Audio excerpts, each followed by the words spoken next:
Check mo kuko mo kabayan. Baka hindi mo napapansin, may pagkakaiba dyan. May sinasabi yan sa kalusugan mo. May specimen.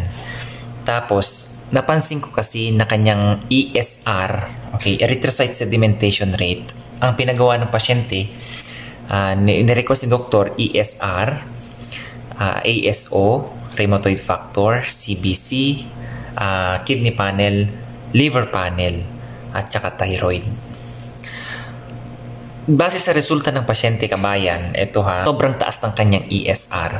Pasyente pala is lalaki.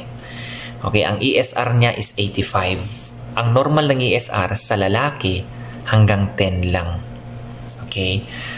ASO titer, mataas din. Tapos yung CBC niya, ang hemoglobin kabayan, 7.5 sa lalaki.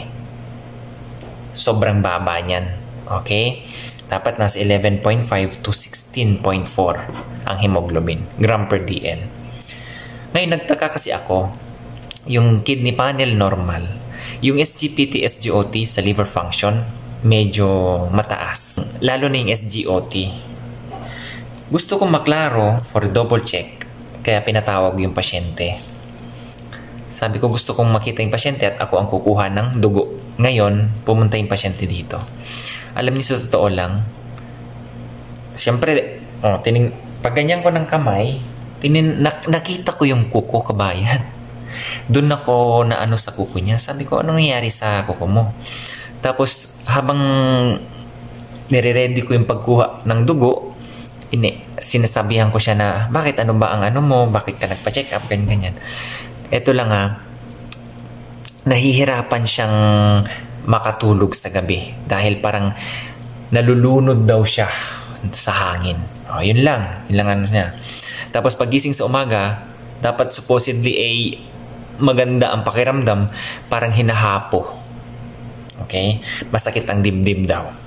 Sabi ko, So ito kabayan, Ngayon, dun sa nakita ko sa kanyang kuko, okay, yung kuko kasi natin, wait lang.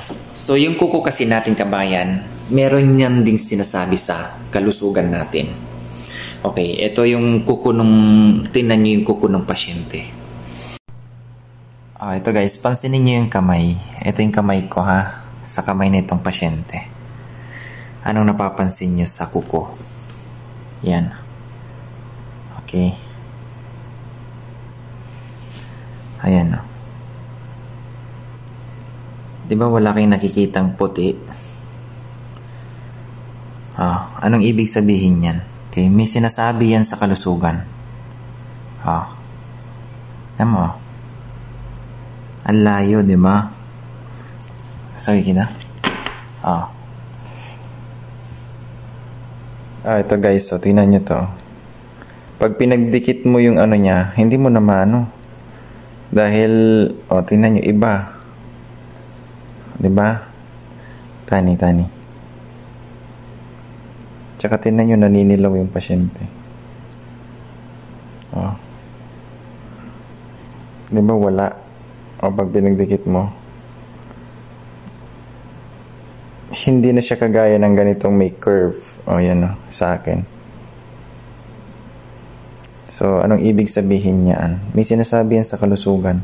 Ayan Diba dapat pag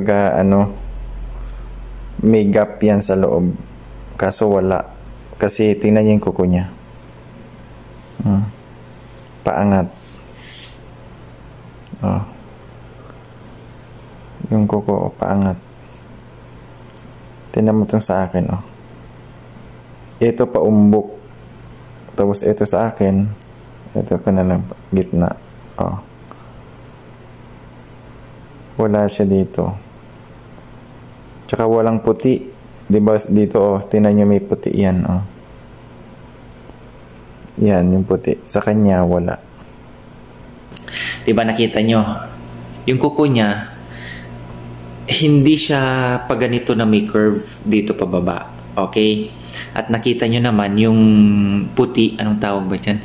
Lunula. Lunula ba? Basta, kung ano yung pronunciation yung lunula.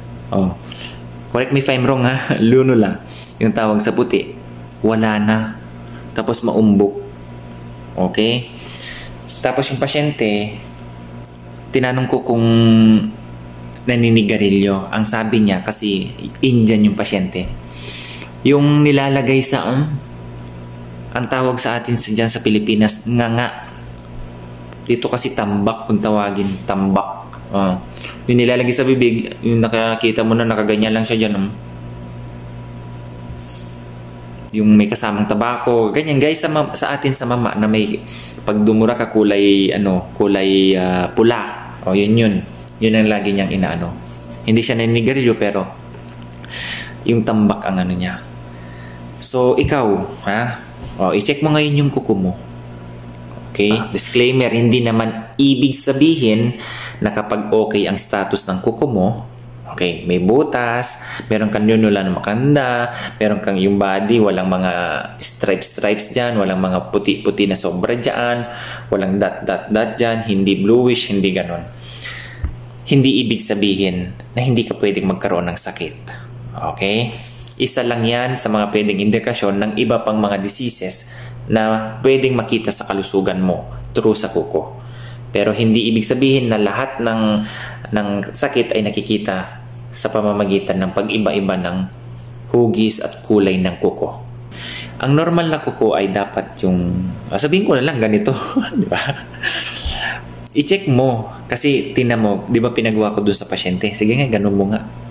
Dapat kasi may butas yan. Ayan o. Diba? Kita niyo yung butas? Dapat ganyan. Makikita niyo na may butas talaga siya. Dun sa pinagawa ko sa pasyente, kita niyo naman. Paano nga magkakaroon ng butas yun kaumbok na yun? Tinanong ko din yung pasyente. Sabi ko, first time mo ba magpa-check up? Oo nga daw, first time niya magpa-check up, kabayan. Sa ganyang mga sitwasyon, basta alam nyo na kung may pagkakaiba sa sarili nyo o sa katawan nyo, pakiusap, kabayan, magpa-check na kayo ha, baka ganyan late na.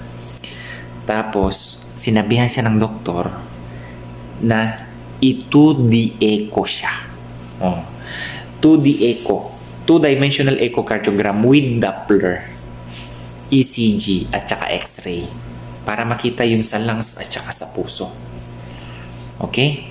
Kasi yung kuko niya talaga, nakita niyo yung kuko niya na pag ganyan na nga tapos maitim. Actually, hindi itim yun.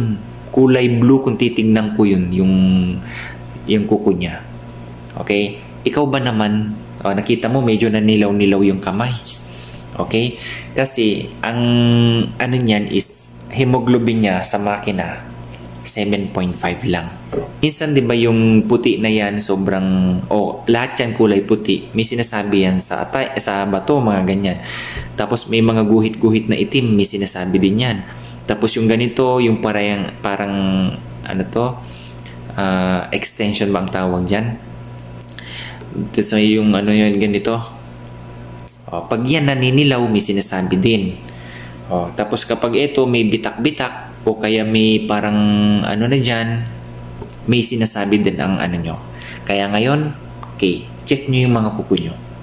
Yung sa simpleng ganito na nga lang actually sa puso talaga yan. Hindi ko lang masabi sa kanya, kabayan, kasi medyo iba na rin yung paghinga. Okay? Siguro nananakit na talaga yung kanyang dibdib. Okay? So, yun lang, kabayan. Kasi syempre dito, sa laboratory na resulta, tapos nakita ko yung pasyente, una ko napansin yung kuko.